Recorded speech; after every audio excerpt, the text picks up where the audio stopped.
Hey, what's going on, everybody? Justin here, and yeah, it's been about like 2 months since I've recorded a video, so I'm gonna be like super rusty if I had to guess. But I've been accumulating a huge slush pile of just books I've acquired since the beginning of the year, since I haven't done a January, March, or February. I don't know why I said that out of order. But I'm gonna just break it up into three different ones, even though they're not exactly January, February, months, like each month or whatever.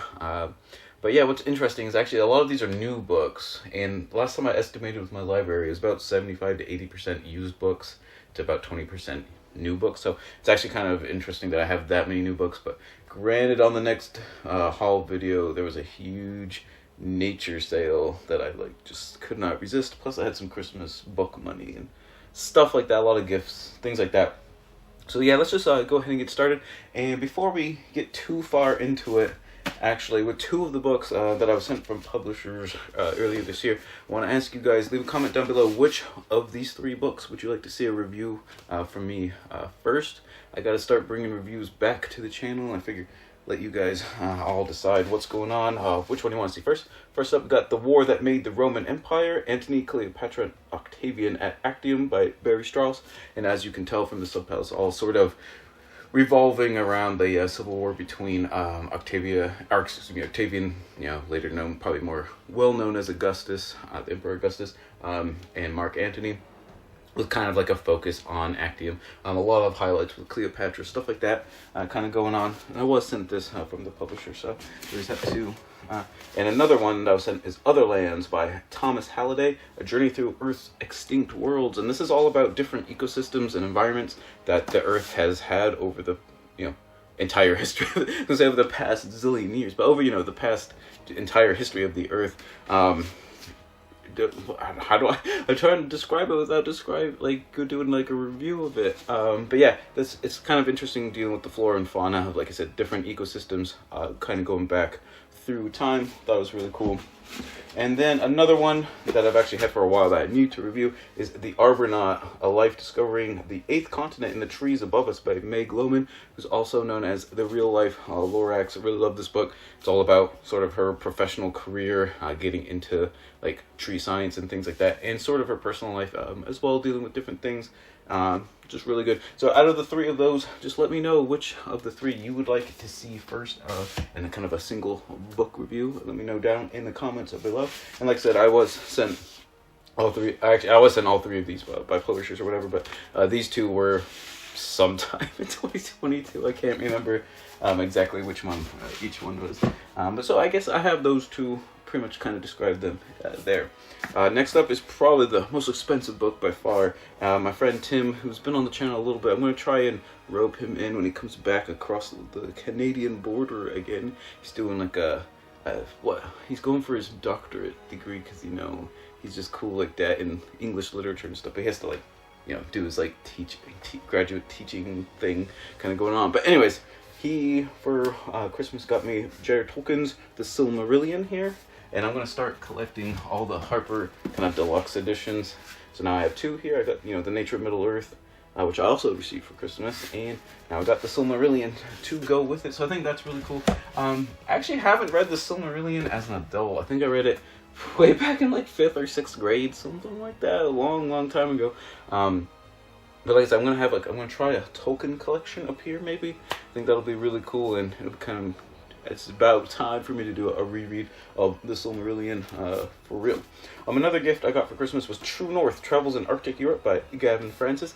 And I think this is going to be kind of like along the lines of like sort of a travelogue, like Barry Lopez's Arctic Horizon, things like that, dealing with like Lapland, Greenland, Iceland, I assume, maybe like Svalbard. I don't know how much it's going to be actually like on kind of like the Arctic ice and stuff, but it seems like it's dealing sort of more with like continental Europe as the focus, but looks really cool. I've read quite a few books kind of like on Arctic stuff, northerly boreal stuff this year. Actually, I think 2 books just dealing with sort of the boreal forest and everything. So really like that kind of stuff, just because I live in a super cool, like I still have snow, like there's like a little bit of snow still like where I live, so I guess I have a soft spot for really, really cold places. The next 2 books are from I want to say, a local bookstore. It's about an hour away, but there's about 3 bookstores, and they're all, well, one's about half an hour away, which I there's like nothing there, so unfortunately I don't like it. And the other two are an hour away in two different directions, but from the most northeastern bookstore in the continent, well, I guess in the United States. I bought 2 books with some Christmas money. The first one, I was holding that one first, I don't know why I went to go switch it. New England's Roadside Ecology by Thomas Wessels. Explore 30 of the region's unique natural areas, and it's just really cool from just like perusing it and stuff. What the author does is in the New England states, he finds different like kind of locations that have like a lot of really cool or interesting flora and fauna, and they're all within like walking distance of like a road. Like you could literally just drive there either to the trailhead or off the side of the road and just like walk like a short, I can't remember if he had like a limit on how much like walking it was, but pretty much feasible for anyone, like 10 or like 15 minutes, something like that. So I thought that was actually a really cool idea, and since, you know, I live way up here somewhere, I figured like whenever I do road trips and stuff, it might be kind of fun to bring this along and, you know, just see if I can like actually follow along to some of the little like mini destinations in the book. So I thought that was really cool. And then next up from that bookstore is The Heirloom Gardener, Traditional Plants and Skills for the Modern World by John Forty. I saw, or I guess I didn't see it, I first heard about this book on Margaret Roach's podcast, A Way to Garden. And it just sounded fantastic based on the, you know, what they were talking about and stuff. And what the book is just full of a bunch of like little essays in alphabetical order on just different kind of botanical things, gardening things, kind of like outdoor living, how-to sort of stuff. So we got like cordials, like apple carts was one, you know, foraging, stuff like that. Lots of cool, like neat, like little woodcuts as well. And it's all about, like I said, just kind of like the down-to-earth kind of old school ways of doing things that, you know, sort of have been like lost and forgotten in a lot of areas.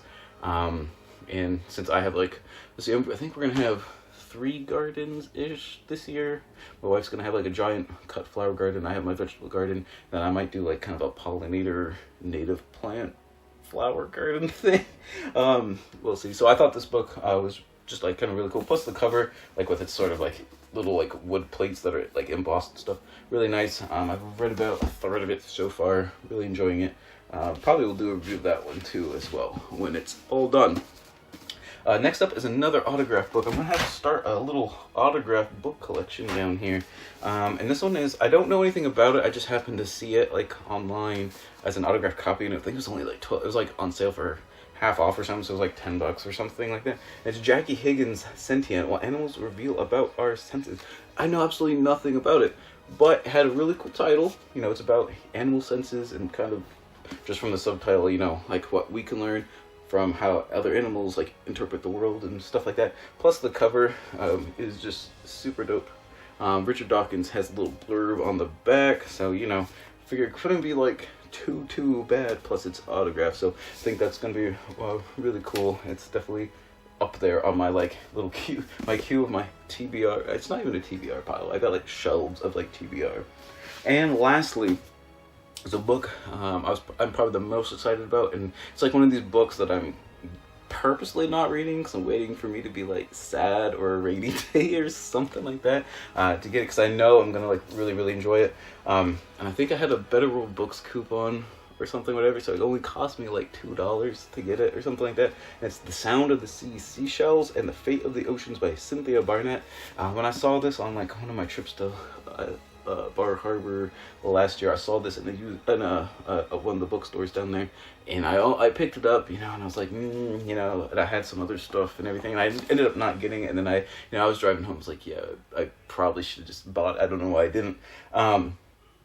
But anyways, it's kind of like, I love my like sort of micro, I guess it's not probably necessarily micro history, but a lot of my like really specific natural histories, you know, where they either take a plant or an animal or something like that and just do a deep dive on its natural history. And this is all about seashells. And obviously with the fate of the oceans, there's going to be like, probably a lot of like climate change, you know, coral bleachings going on really rampant. The ocean is acidifying, which actually makes building seashells a lot harder for the animals that make shells, just because I can't remember if it's the calcium carbonate or whatever, it's just harder to build as the ocean gets more acidic and whatnot. But anyway, so I assume that's a lot of that's going to be in there, kind of more of a deep dive and everything. The cover just like looks great. I love beaches, love the ocean, things like that.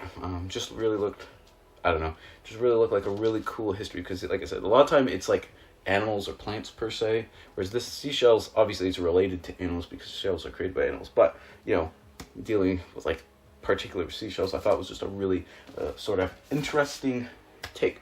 So there you have it. Those are one of the piles, one of my slush piles of books that I've acquired so far in 2022. I have one sort of special book set thing coming up, and I also have one real big sort of nature book haul thing that I'm really excited for coming up as well in the pipeline. But anyways, let me know, like I said earlier in the video, about which of the 3 books you'd like me to review between The Argonaut, The War That Made the Roman Empire, and Other Lands. Like I said, I'm going to start bringing back single book reviews a lot more to the channel to figure, let everyone kind of decide like what they want to see and kind of the direction that kind of starts going as well. Thank you all so much for watching. If you made it this far into the channel, the best way to support the channel is to actually like my Etsy shop on, well, my Etsy shop on Etsy, you know, to help me out in the algorithm, you know, like a few items, things like that. Check out my Instagram, Twitter.